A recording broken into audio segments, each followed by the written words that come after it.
Hey everyone, welcome back. This episode is with Dr. Pamela Snider and myself, Dr. Shayna Powell, naturopathic doctor and owner of West Elks Wellness here in rural Colorado. I'm really excited for this week's episode. I'm getting to talk with one of my former professors and mentors, Dr. Pamela, who is also a naturopathic doctor, and her and I knew each other from when I helped coordinate Revival, a naturopathic retreat during the summer. So what we're going to talk about before I have her introduce herself is the Therapeutic Order. And Dr. Pamela is one of the founders or kind of people that wrangled all the naturopathic doctors together to kind of get the ideas onto a single piece of paper, which is always difficult if you know naturopathic doctors. We're going to talk about the causes of most diseases. We have a unified version of that in naturopathic medicine. We are going to talk about how healing happens and when is it too late? What exactly does that mean? Because there are conditions that conventional medicine says aren't reversible that I have had the privilege in my 3.5 years of being in practice seeing before my own eyes, which is kind of crazy. And then I want us to chat about worldviews and different ways of thinking, because naturopathic medicine is inherently in contrast to allopathic medicine. So Pamela, will you please introduce yourself? Sure. Hi, everyone. And it's Dr. Keller. May I call you Shayna. Really honored to be here on your show and very excited. I think you're doing amazing work, so it's really fun to be here. Wow, introducing. As I get older, I think it's really important to start with my roots, but I'll make it brief. My family, I come from a family that a very robust set of people and a very pluralist family. And I think it had a big influence on why I'm a naturopathic physician. Very spiritually pluralist family, but a very dialoguing family about that pluralism, which is naturopathic medicine purely. We are diverse while we're unified. So that's my roots. My dad actually majored in philosophy and was a very wise and pragmatic, wonderful human being. My mother, also very spiritual person and wonderful human being. They both got into natural medicine when we were kids. My mom taught herself homeopathy. And of course, when I discovered naturopathic medicine, I figured I was really different from my parents. And I'm sure people out there can relate to that discovery in later years that, they were kind enough not to say anything as I was off into my journey. In college, I was exploring what to be and discovered community advocacy, midwifery, all kinds of things. My first vision was I was going to bring religion back to the public schools. That was my passion in my first year of college. And then I pretty soon realized there were a lot of obstacles to that, so I let that go. And eventually discovered I loved a lot of different subjects, and that's what brought me to naturopathic medicine, was the ability to integrate so many things. And I'm remembering this is what I wanted to do is help people's lives be better and people be their full selves and the world be better. And when I discovered naturopathic medicine, a light bulb literally went on over my head in that moment. And I went, oh, this is it. And I've never felt differently about it since. Went to naturopathic school, graduated from Bastyr University. I hold a doctorate in naturopathic medicine from 1982, and I'm licensed in Washington State. And I've done all kinds of things. Been a dean, worked on public policy, faculty member, research, public health, a long litany of things. And my real passion is naturopathic theory of practice. Why we do what we do. What is it that we're doing and why are we doing it and how does it match reality? I hope hope that's enough. I mean, there's all Yeah, kinds of that's things I've done. I don't need to. I've sat on government mhm. committees, but my whole thing is I want to convert public policy, based on how nature heals, the nature of health in the world. And this world could be so much healthier if our politics were different, if we change the therapeutic order of our world and our public Mhm. policy investment. Yeah. Yeah, there's a lot there that you said, Pamela, that is so important and speaks to the heart of our medicine. And, immediately I was like, man, we need a philosophy class our last year of school to kind of bridge the gap because we spend so much time learning pathology and the pathophysiology of X, Y, and Z disease. And we kind of forget that, like, hold on, let's take a step back and like look at this from a bird's eye view. And how is this all fitting together as a one person situation? Which is kind of the approach I try to take with my patients. And I don't always get it right, but on the times I do, I'm like really impressed. And, you know, I agree with you that there is so much that we can do and so much that we have to offer. And it's hard to get bored being a naturopathic doctor in what we do because we talk about environmental medicine, we talk about the social aspects of our community, our immediate family. It's not just about our food, but what about our shelter that we're living in, and what about the air we're breathing? Do we actually know the farmers we get our food from? Most people don't have that connection.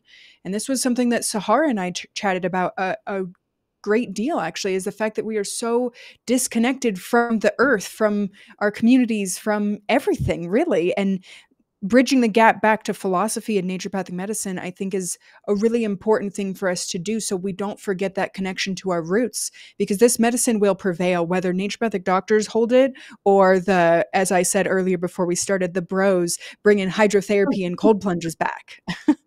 Exactly. And because the truth, as Dr. Bastyr had said when he was alive, and Dr. Joe Pizzorno, my mentor and friend, dear friend, used to say to us, is the medicine will out.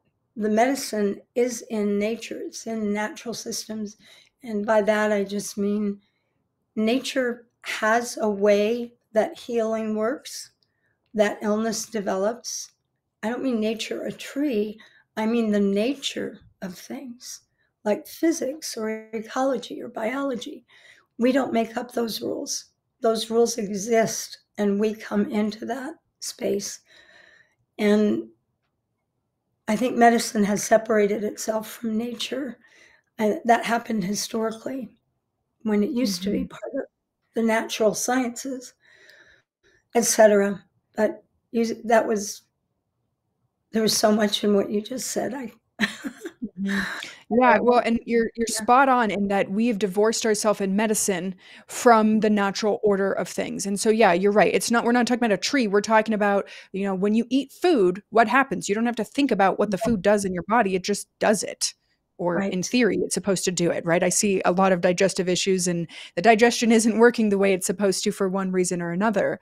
I want to give a shout out to Dr. Ben Reeves, his book, The Butterfly and the Serpent, where he put together a short version. I think it's like 12 or 13 laws of nature. Have you read this book yet, Yeah, Pamela? Or seen yeah, it? I wrote a little That's what I thought. thing on it. Yeah, yeah. No, it's a Mhm, wonderful book, and two things there. If I might, I love the dialogue. This is wonderful. Uh, the When I first started naturopathic medicine, I'll get back to Ben Reeves' book, which is a wonderful, wonderful thing he wrote. Um, One of the first memories I have of learning naturopathic medicine is when, again, Dr. Bizzorno, there were mhm. 200 of us licensed or licensable naturopathic doctors in North America when I started in 78. And basically 35 people entered our class. And Mm, Dr. Bizzorno was one of our major teachers and the president. And he basically said to us, naturopathic medicine is not just a form of medicine, it's a way of life. It's a way of mhm, living. And the reason is because the way we live helps us to be healthy, it helps us heal, and it also can cause illness. And of course, we come into the world with our constitution, our genomics, etc.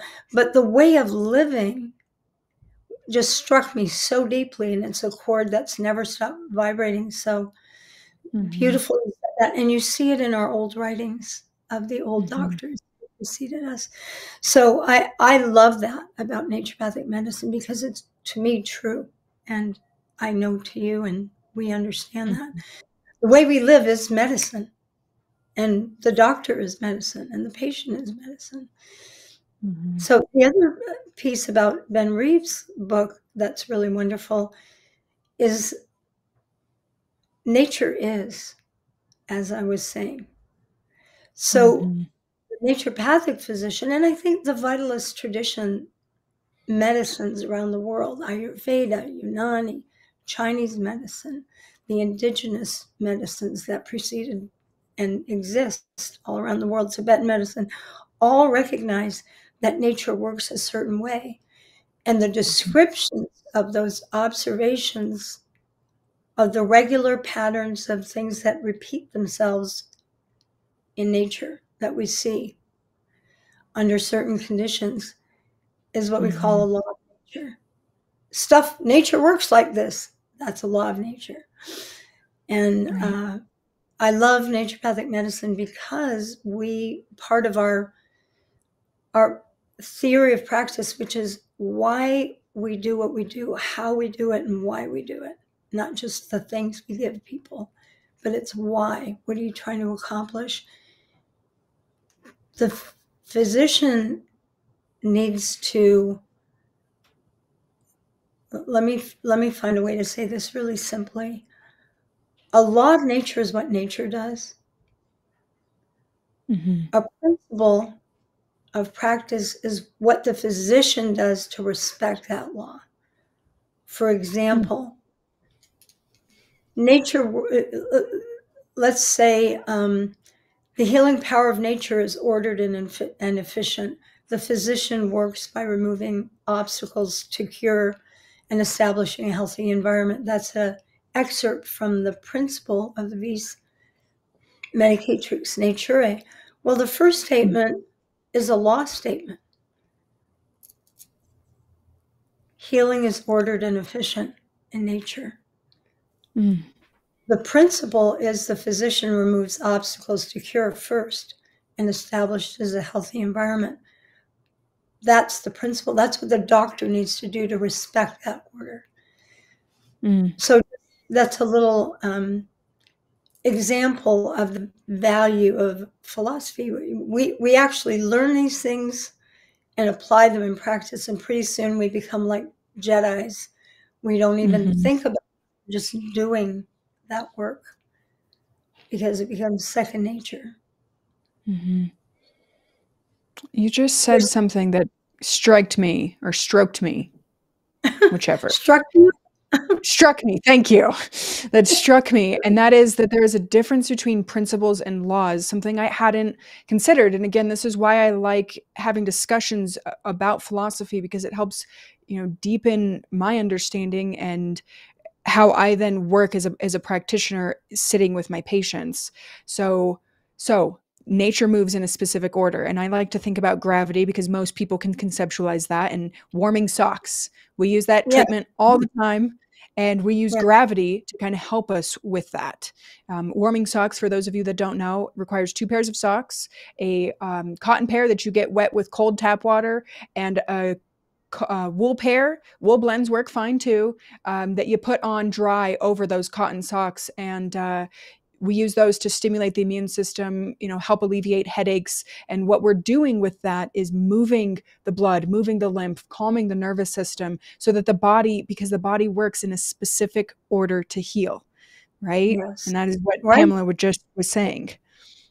Yes, and that's a very ancient concept. And in spirit of Dr. Bastyr, the medicine has come through over and over and over. So many ancients have repeated that same idea. What's new is old, what's old is new. And what naturopathic medicine has brought forward is from a very old and deep tradition that we actually see deep resonance, African medicine, all kinds of medicines, resonate and we have drawn from, and we correlate with or accidentally found out similar ideas. So we have a great sister brother humanhood among other souls who practice like nature doctors around the world and throughout time. Have you seen that article that came out about the orangutan in, I believe, Indonesia that applied an herb that was a known anodyne? No. So it's like making its way across the media and like, oh my God, I can't believe this orangutan was smart enough to know this. And I really feel like this speaks to what you were just saying, in that we make these observations intentionally or unintentionally, and we like, oh, this monkey was like, hey, this is pain relieving. Maybe they intuitively know because they're a little more tuned in than humans are, Yeah. typically speaking. But then how did we humans figure out that, like, oh, we can make curare out of these 4 plants, and they're Right. 4 plants from very different parts of the jungle in the Amazon? By observation is so key, and a lot of the things we learn in medicine are purely by observation, which is part of evidence-based medicine. Absolutely. Well said. Evidence and data are many things. I love Wayne Jonas, who was the one of the original directors of the Office of Alternative Medicine and then the NIH Center for Integrative Health and CAM and all of that. Created something he called the Evidence House, which I think he's a medical doctor, PhD. And it's beautiful because it's all the different. I would actually build a bigger house. My house would have a lot of rooms in it. And from a medical perspective, it was very broad. He's a trained scientist. And it had many different kinds of evidence that are used for that are important in different settings. And so, observation, I'm trying not to get on my horse here, but Get on your horse. We want to hear it. I get on my horse. I think, when I started school, I loved science. We spent most of our time in the UW library reading journal articles and actually reading the references behind those articles and the references behind those articles, because we were taught to critically take apart and look at the basis for everything we were reading. And I honor Dr. Pizzorno, Joe Pizzorno, for that, one of the founders. He was really big on that, and it stayed with me all my life. But that being said, there's such a big movement about evidence-based medicine. Yeah. And unfortunately, and I actually, scientists I know and respect will quietly say, yeah, but it's sort of become research study-based medicine, when the original guys who defined that, the founders of the whole concept in 1986, one of whom delivered my son. Kind of a funny, weird trivia thing. But Sackett, who defined that, basically said evidence-based medicine should be based on research, in peer-reviewed journals, which is very big right now, and it's important for us to know that. Clinician, basically the clinical experience and training and observation of the clinician. And third, what he called patient values, and I've come to believe really also means is the patient's own perception. Yes, their values, but the patient's own perception of what's happening is vitally important. I would talk to him up in wherever he is now and say, I would edit that article to put a little asterisk right there, because yes, values, but also what they know about themselves. Right. That's data. Right. So I always, when I teach, I tell my students, open all the windows. You might be the best with the research articles, open the other windows of knowing and data, because all of the inputs are important as a naturopathic physician who's integrative. We look at so many things in the patient, and we need to know as much as possible. So don't you critically think, but don't dismiss. Use your intuition, balance it with your labs. You need to use it all. And one of my favorite experiences I've had with a student, I remember he was very, very research article oriented. Mhm. And you know, I have learned, and there's research about naturopathic doctors having different windows we look through, you know, our best ways of knowing. In the second year, after I'd done a presentation on science and vitalism, he came running all the way across the auditorium to me after class, said, Dr. Pamela, I finally know how to open more windows. And I'm so excited that I can keep with the one I love the most, but I'm Mhm. really busy opening other ways of seeing things up right now. And I finally understand what you were talking about. And it was a very happy moment for me. Mm. Open more windows. Mhm. Yeah, It's, that's so important in patient what they perceive. I hadn't considered that, but, I get some of these really, really sensitive patients that come to see me, and they respond super well to homeopathy out of all my adults. And then I get these like pretty stoic, like says 3 words, and homeopathy is not what I'm going to use with them. Oftentimes, I need to do a lot more physical realm medicines, body work, high dose herbs, etc., and then they get some traction. You know, what's so important about not just taking evidence, quote unquote, research articles. I'll say that evidence is what I was saying is research articles, and just applying that, because here's a case that I just had recently, and I was honestly surprised, but it totally makes sense. Comes in, she has some GI issues, but her main complaint is having severe back pain that's limiting her ability to do pretty much anything. And I didn't address that. I started with digestion. She comes back for a follow up and she's like, yeah, in the last month, I've only had 3 days of back pain. And I'm like, huh? Like I was not prepared. I was prepared for we needed to do like a pain tincture. Maybe I need to get a referral for a chiropractor, something more physical. And really what she was having a problem with was digesting her food that was causing inflammation that was making her back hurt. She's like, I'm crafting again. I'm doing all these great things. I'm so excited to hear that. And that's why I start with simple things on the therapeutic order, like foundations. Are you digesting your food? In her case, she wasn't eating frequently. And then when she was eating a bunch of carbs and things that were high in sugar. And she wasn't eating to nourish her body. She was eating to like nourish her, I call soul eating. It's like, I need to feel good now. right? And Yeah.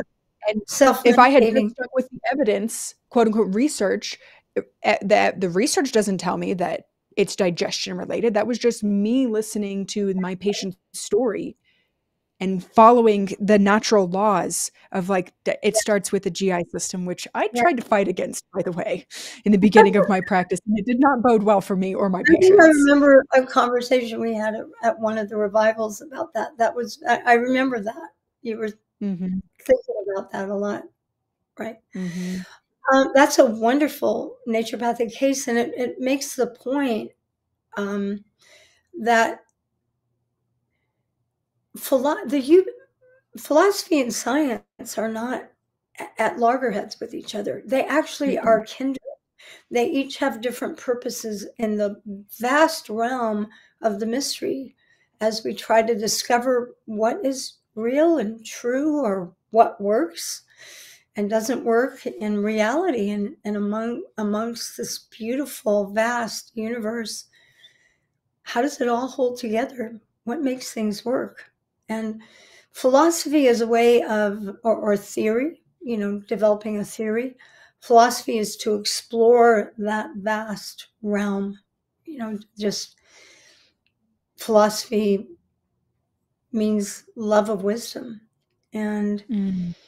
worldviews are windows we kind of look through, where we make basic assumptions about that reality, and we kind of unknowingly usually filter a lot of what we perceive through those. And then, Mhm.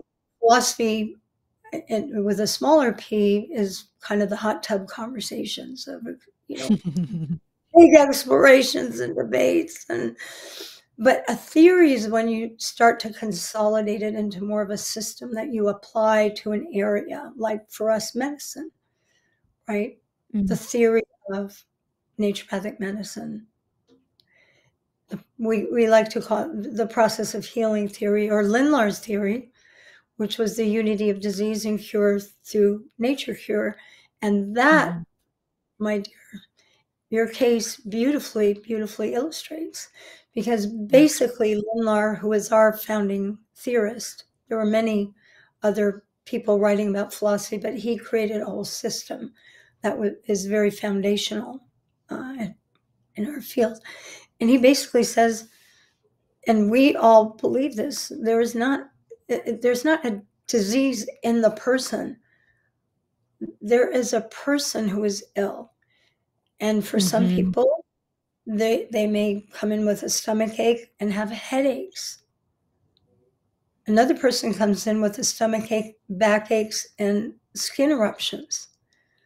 Another person comes in with a stomach ache and is really anxious and depressed, right? They're all, it's all one condition. And what you did and what one thing the Therapeutic Order does is help us find that center of gravity, that the kind of priority leverage point to just use the least amount of medicine possible and use what I like to call an elegant prescription, which is exactly what you just did, is to find that priority, and the Therapeutic Order helps us think where those might be. And then you treat the center of gravity and the other conditions go away. The skin eruptions, the headaches, the anxiety. And it's beautiful. It's one of the things I love most about this medicine is the magic, which you can never get bored, is trying to find an person, because it's not it can be, there's patterns of similarity that we rely on, but it's always different also. You can never just get bored, because, for one person, it might be a spiritual center of gravity and not their bellyache at all.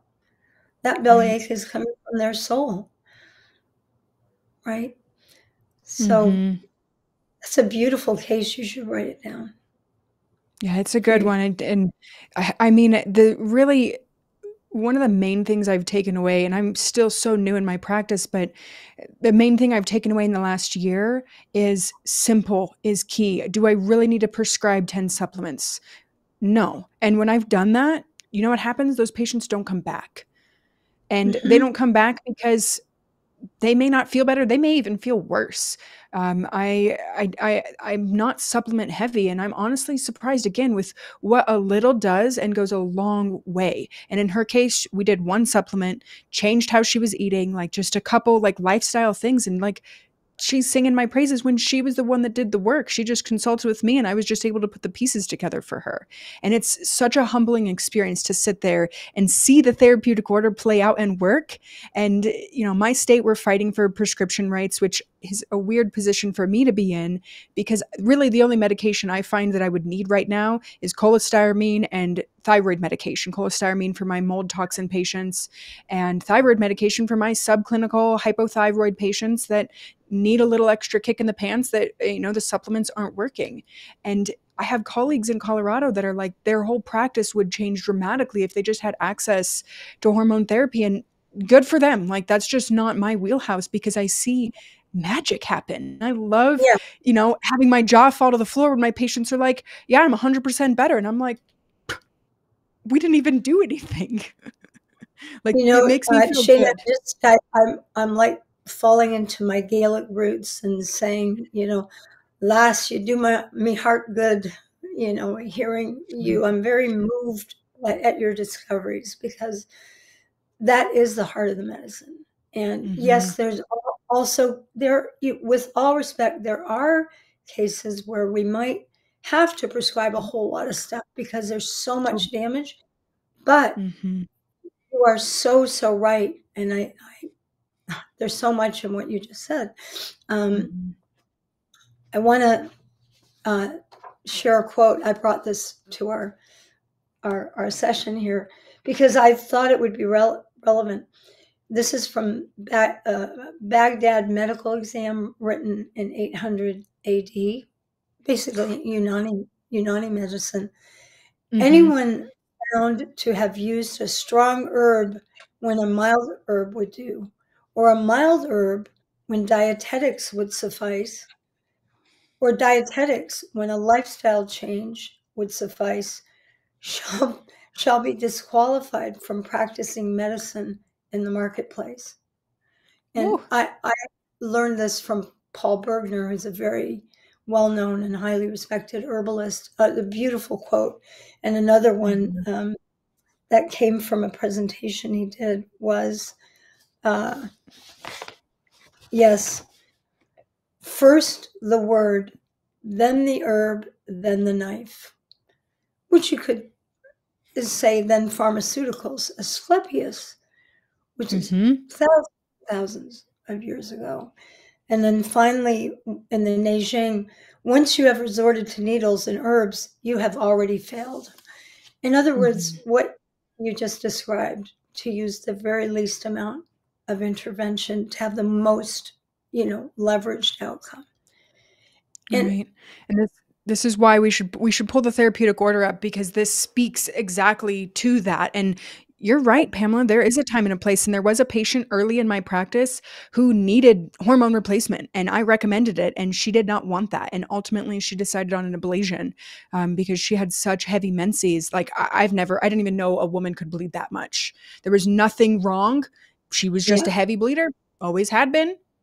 And she was, yeah, basically dying from it. So there is a time and a place. High force intervention is yeah, appropriate when it's appropriate. right. And honestly, again, to support your original concept, so much more often it's not needed. We are using high force medicine or the upper level of that triangle way more often than is needed. Yeah. And we and many other mainstream.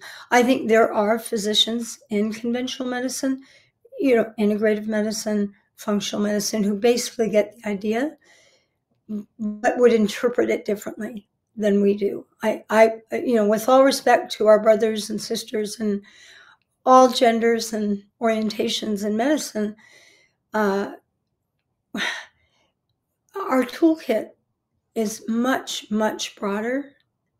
Mhm. And I think a big thing that distinguishes us is our uh, really strong, and I always think it could be stronger, but our strong training in how nature works. Our, Mhm. our, sometimes we criticize ourselves that we don't learn enough, and that's because we know enough to feel critical of what else we should Mhm. be training. But listen, look at you. You're a perfect example of naturopathic students become a physician who, even in your early years of practice, you have a great handle on this. And it makes me Mhm. really proud and hopeful about the coming generations that will deepen that understanding of how nature works in health, healing, and illness. Because honestly, I think it'll change the world if not just us, but we unite with all the nature-based medicines in the world, because it is how it works. Yeah. Yeah, and I mean, there's a movement right now in allopathic medicine. They're tired of seeing people not get well. Like, they see it, they don't want to be handcuffed in the insurance system, but they feel Yeah. kinda stuck. That's where I think a lot of integrative medicine and functional medicine were Mhm. born. And, Yeah. we have a lot of kindredness with those folks. I taught for years at the Institute of Noetic Sciences in a beautiful month-long program called Global Medicine that was led by a woman named Polly Delavitt, who's passed away now, but she was a beautiful soul. And she'd bring us together from all over the US with fourth-year medical residents. And I remember when you say your jaw dropped, Mhm. sitting in a room with these students, there were some differences, and that's for a whole other time. But one of the things that I found stunning and very moving is it reminded me of being in my first year naturopathic theory lab, the kinds of queries, what was in their hearts, what they were searching for, that, and also what they already knew that was Mm. galvanizing that knowing that the way medicine is right now isn't serving the way it needs to. It needs to broaden itself. It needs to go to new places that they wanted to bring it to. I was very moved that I thought if I could put my first year class together with these guys, they'd be like, it'd be a Vulcan mind meld where their souls were. And so that was very encouraging to me. And I always remember that when we think about the politics in medicine, that there's a lot of those goals. But sometimes the politics also separate us, and we need to find a way. There's different organizations like IHPC and AIHM, and INM is working on Institute for Natural Medicine, Integrative Health Policy Consortium, the Academy for Integrative Health and Medicine, Academic Consortium for Integrative Health. All those groups are ways that we come together to try to find, a common way of improving health together. So. Yeah, definitely. I think that is important that we team play. And this is what I say. It's like, oftentimes this is a misconception with people. They're like, oh, I can only see an ND or my regular medical practitioner. And I say, no, like, you're hiring me on as part of your healthcare team. I don't want to step on their toes. Now, here's where it gets a little bit tricky is like, sometimes, in my opinion, allopathic medicine is directly in like conflict with naturopathic medicine. And what I mean by that is you have a stomach bug. What are we going to do? We're going to take antibiotics and suppress it. And there might be a time and a place for it. But I don't think, as we talked about earlier, that high force intervention is the first place we should go every single time. And I've seen herbs work, I've seen hydro work for immune support. I don't think we should go there most of the time. I agree honestly, with you. Yeah. And, Dr. Bastyr is who I learned the elegant prescription from, because Dr. B didn't write. There's a little book about him that was written by Melanie Grimes. It's a beautiful little book about how he thinks. It's just an amazing, any person would want to have that book. She took a lot of recordings of him talking, and she distilled it into these wonderful chapters. And Melanie, she just passed away, but she was a real champion of naturopathic medicine. But Dr. Bastyr, if you followed him around, he was dropping pearls and miracles behind him left and right. And my generation had the good fortune of watching the elder doctors. Many of them would do that. They would use the elegant prescription, just like the woman with the stomach ache and the back pain. They would do this routinely. This is what we saw. And we learned to have confidence in the elegant prescription. The least force, our principle, do no harm, right? That's a principle. That's what the doctor does, to respect what nature does. And what nature does is the minimum dose has the most outcome. Yeah. Right? Use the least force, because the least force actually has a big outcome. Yeah, exactly. This is the book I think that you're talking about. Oh, yay. I think I gave that to you. I think you did. Yeah, it's a good one. Lots of good pearls in there. Dr. Bastyr is the namesake of the school that I attended and graduated in 2020, and the same school that Pamela attended back when it was John Bastyr College of Naturopathic Medicine, right? Back in the late 70s, early 80s. We were in the very first class, and we got to have him as our teacher, and he became my mentor and friend. He came to our farm in Ontario for 2 weeks and read stories to our kids. And,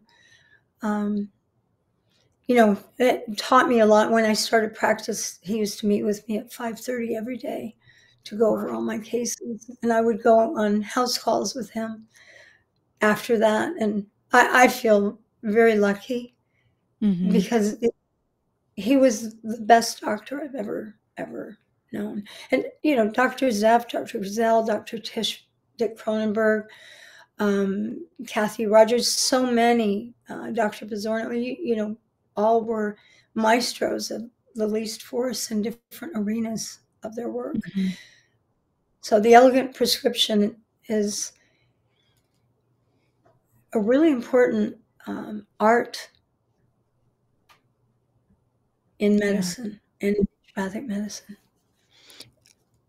I want to talk about when it's too late, because this is something that maybe I have struggled, and like I never promise people anything when they come in my door, and I've seen some pretty wackadoodle things, and some of them have gotten better and some of them have had no change. And so Yeah.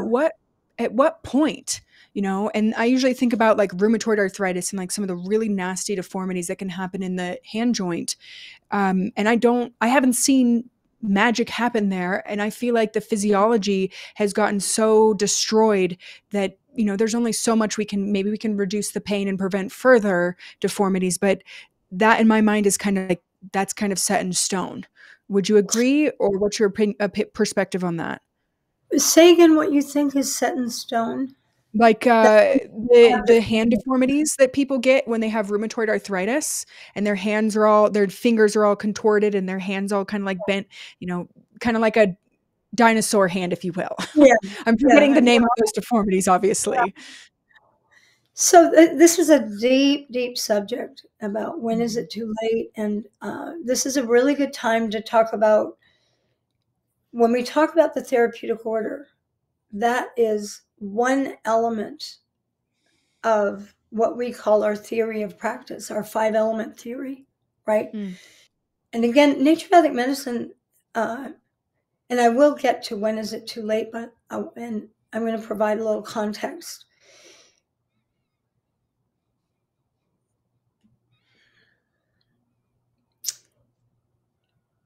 We have two really powerful main theories, although there's always emerging other theories of practice. It's normal in Chinese medicine. There's probably a dozen different branches. They call them, nurse theorists call them meta theories, but they're just branches, right? Or schools of thought from the original theory of Chinese medicine. So there's a lot of debate. Let's acknowledge that. And there people form other theories off of the original theory.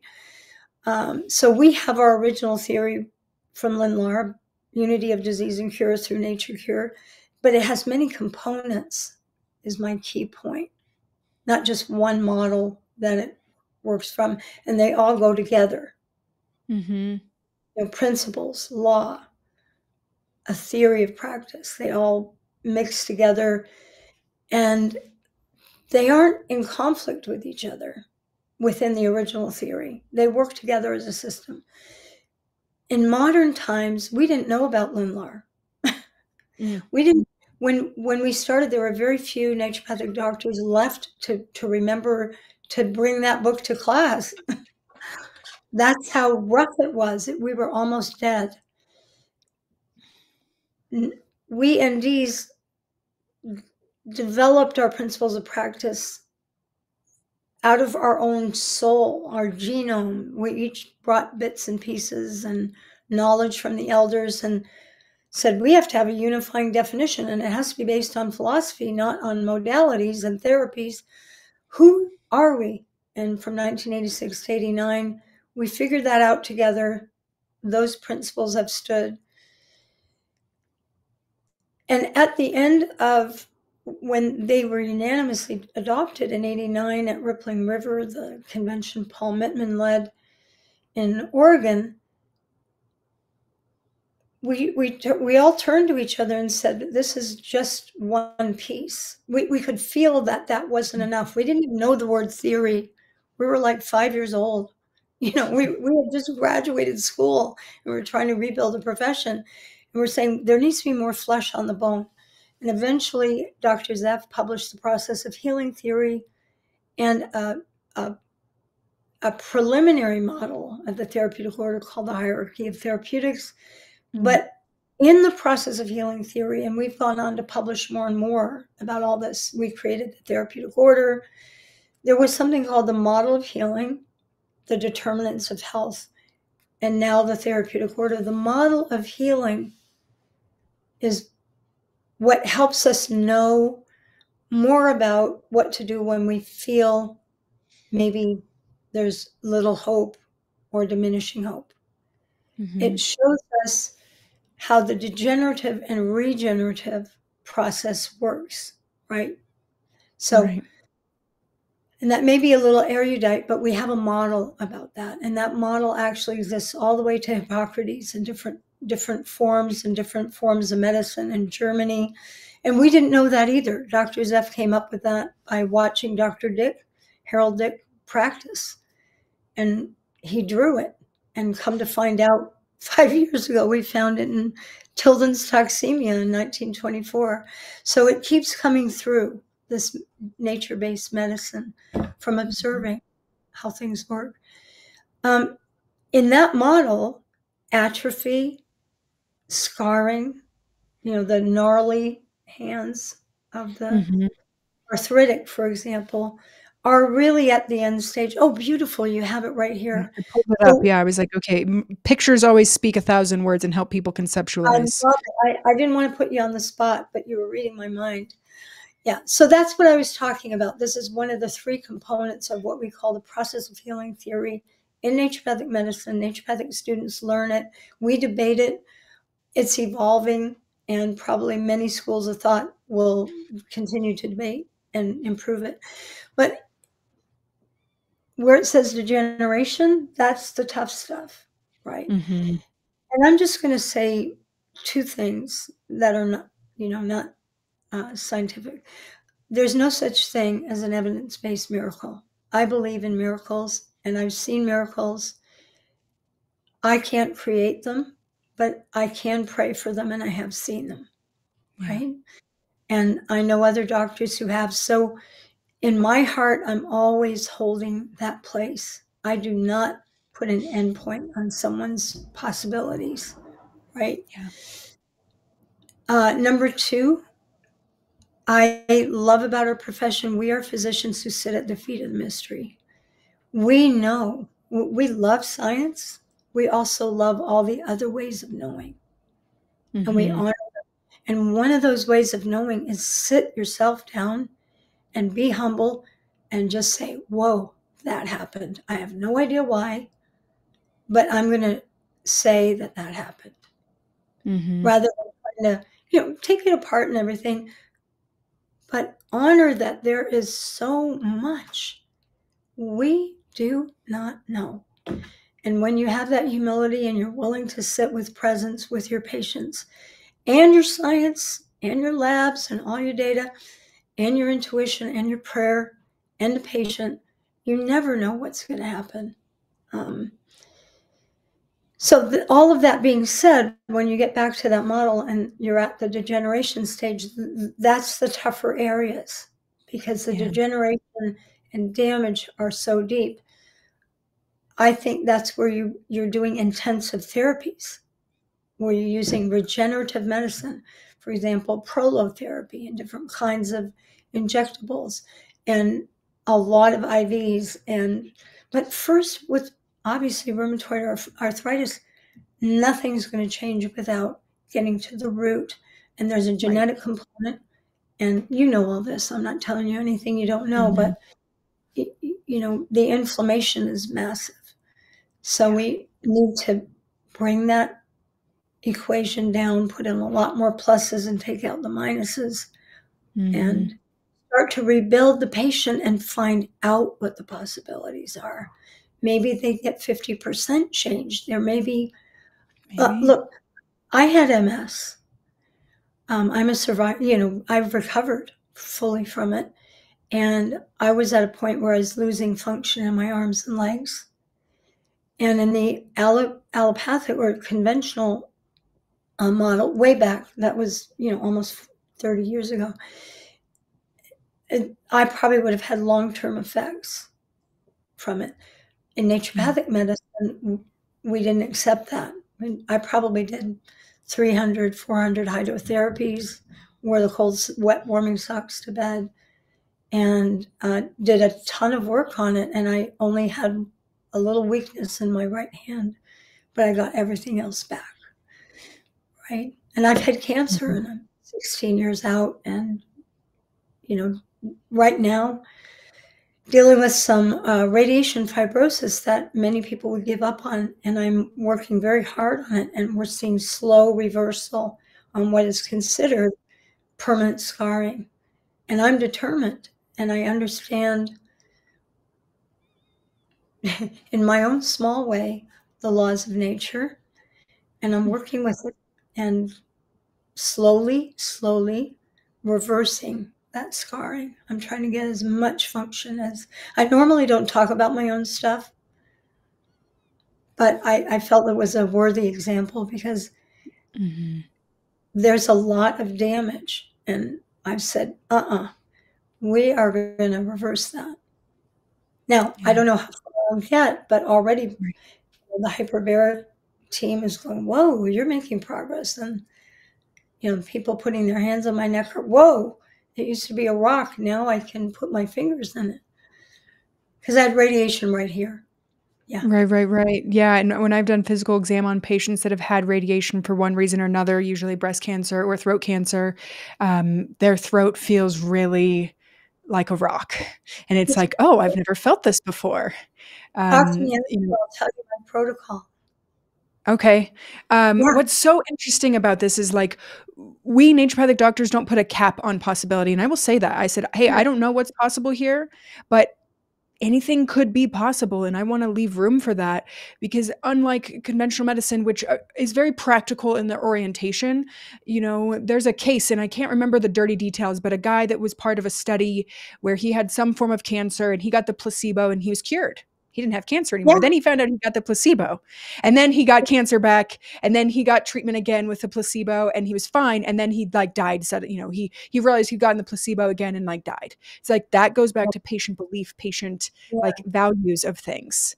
And if we leave room for the miracle, the possibility to sit at the fact that science, which I love too, like I was studying to be a medical doctor or go through the MCAT when I found out about naturopathic medicine. And to me, it gives there to be so much more space of we don't know.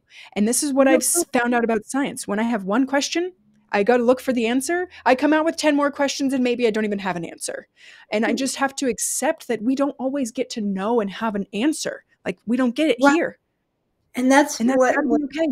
that's so well said, Shayna. And you know, philosophy helps us find the questions for science or Mhm. develop the observations or patterns of observations, which is what a theory is putting together many uh, similar observations into a theory of, well, we think this is how it works, and this is what many of us are observing, and some science is pointing to.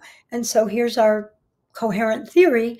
Now, science, will you develop a research study, a specific aim, break it down into weensy little questions or outcome studies, and all different forms of science, and help us know more. But meanwhile, we have to practice. Meanwhile, we have to help people, right?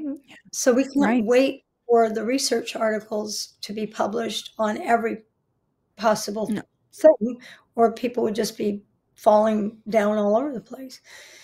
So, and medical doctors do that too. They have theories about what works, and they,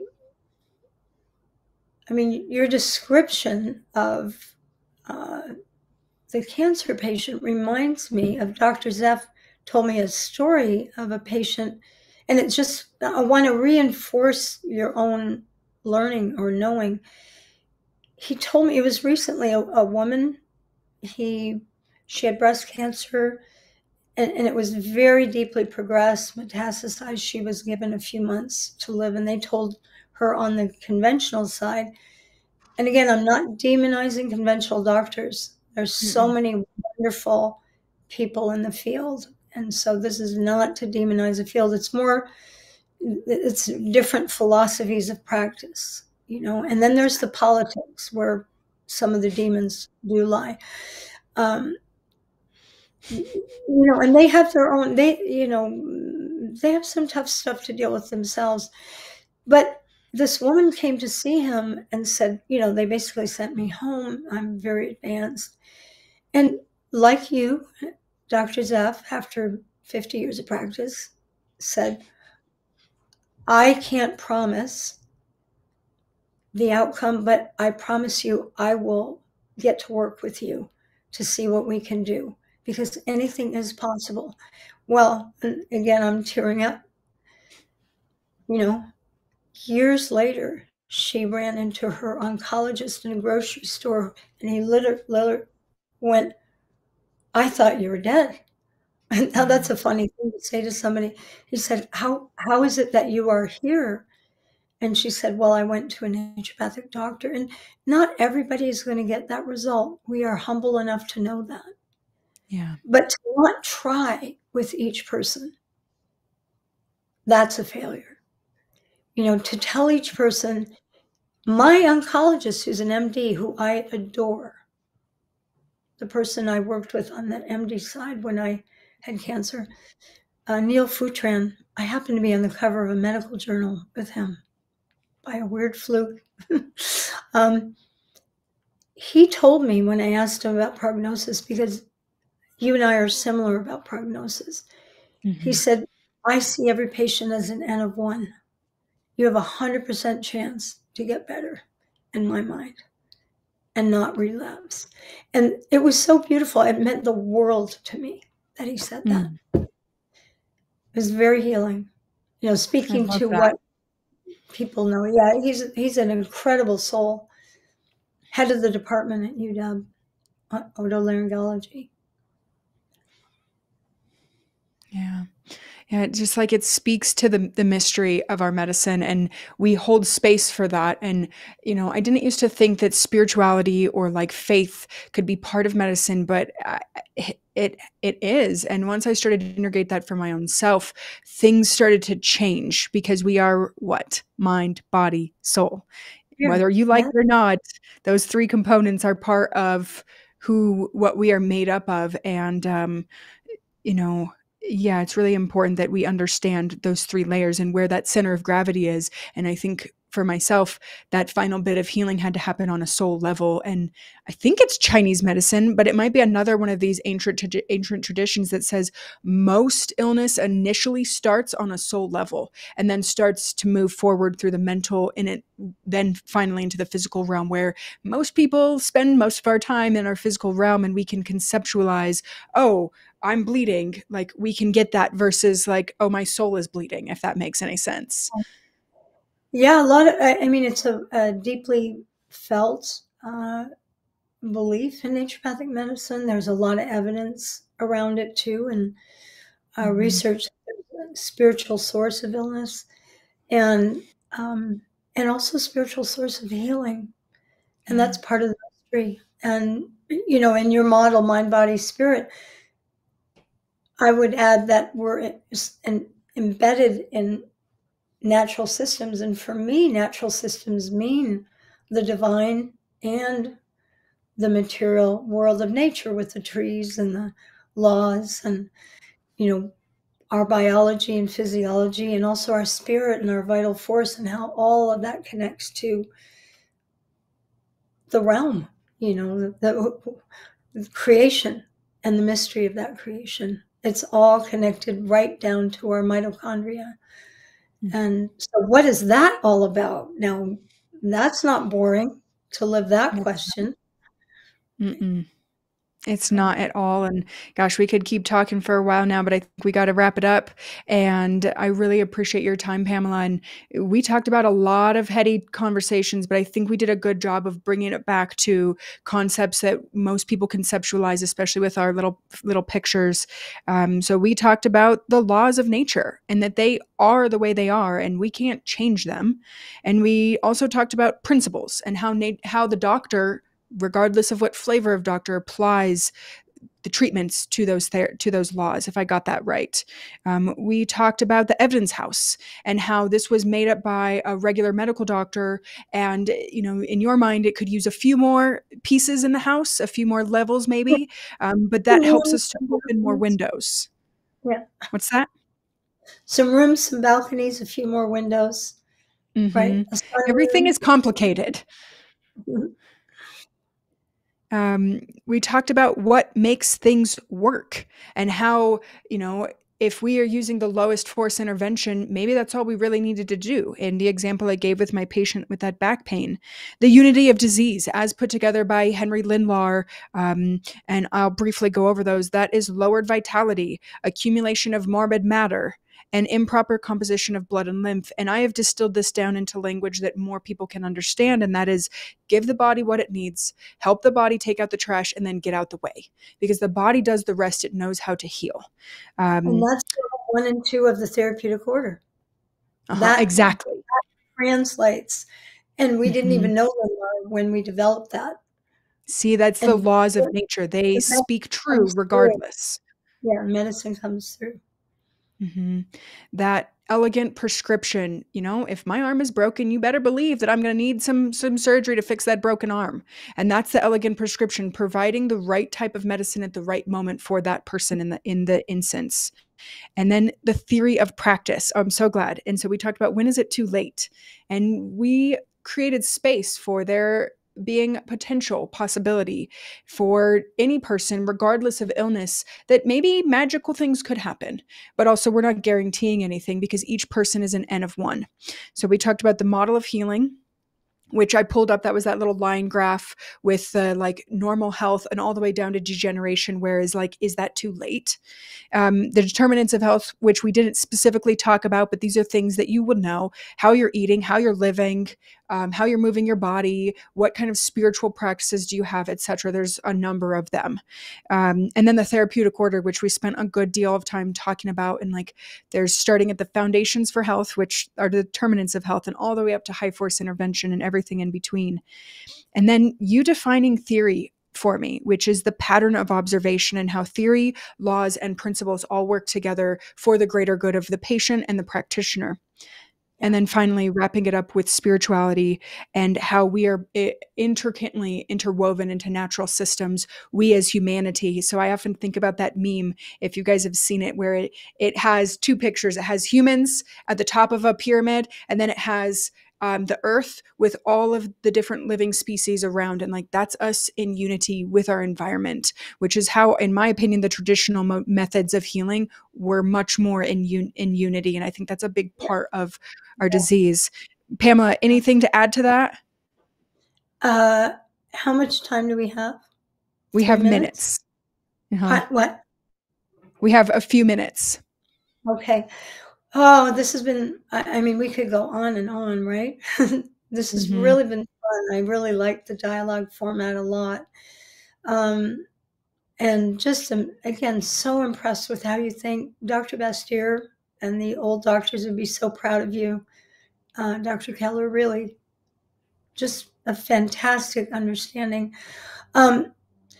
This is a story I'd like to end with. When I became a dean, and I got to be one of the deans at Bastyr for about 10 years.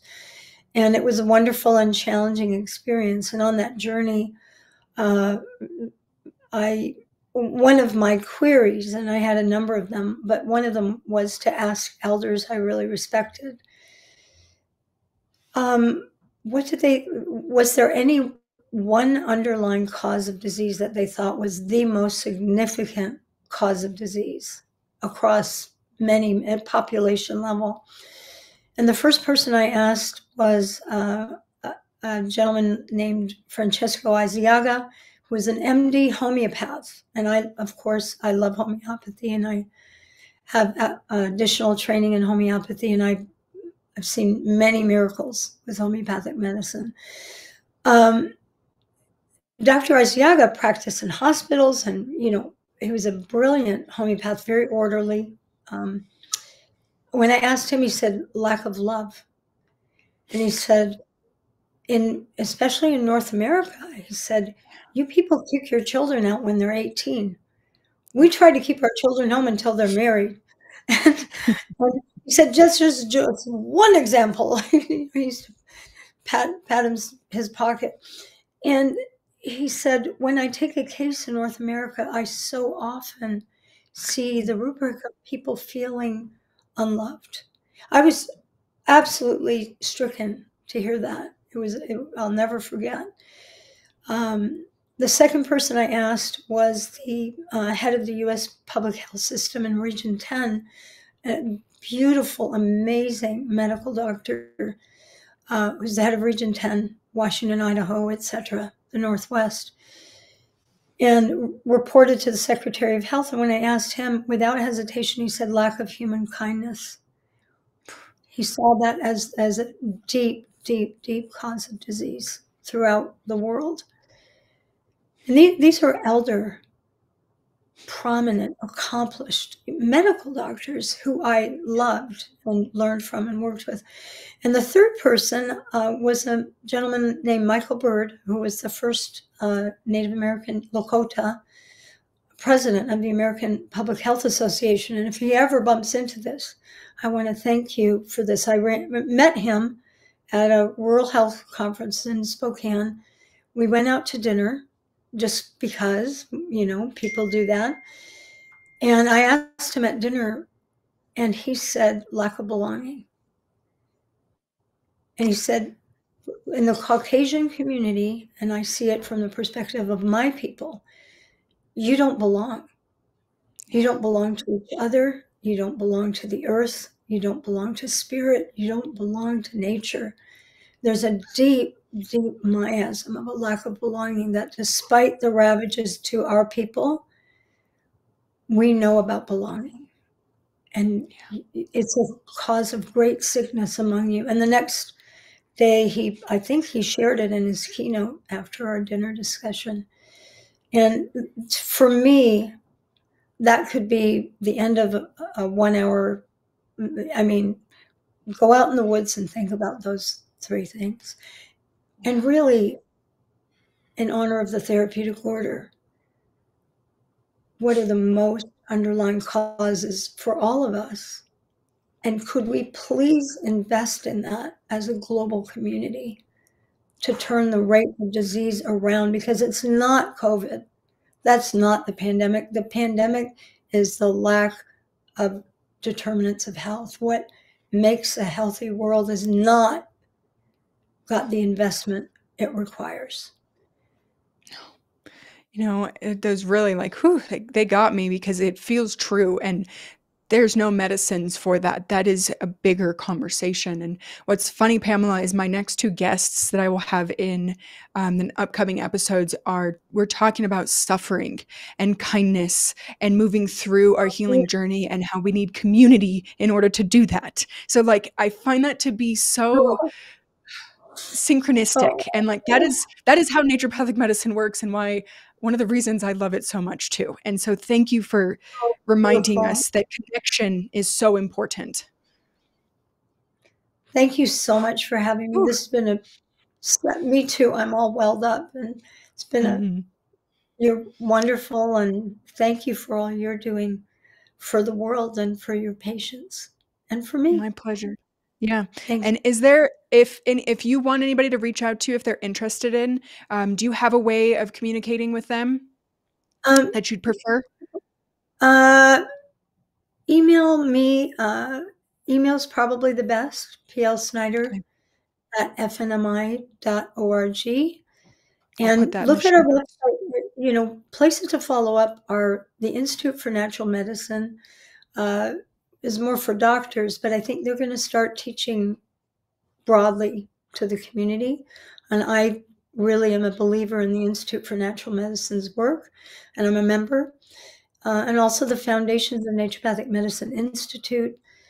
There's articles and references on that site. I didn't mention in my bio that I'm the executive editor and co-founder of that institute, where we're working to write down so much of what we've talked about, because when we came into our field, there was very little in writing that we had from our forebears. Right. So the FNMinstitute.org. There's a lot of resources there. And the Institute for Natural Medicine is a good resource place as well. Okay, fantastic. Well, thank you for your time today. I really appreciate it. And if you guys liked this episode, please like and subscribe and share with someone that needs to have, or that's interested in the deeper conversations around medicine. I'd really appreciate it. Thank you guys. Bye bye.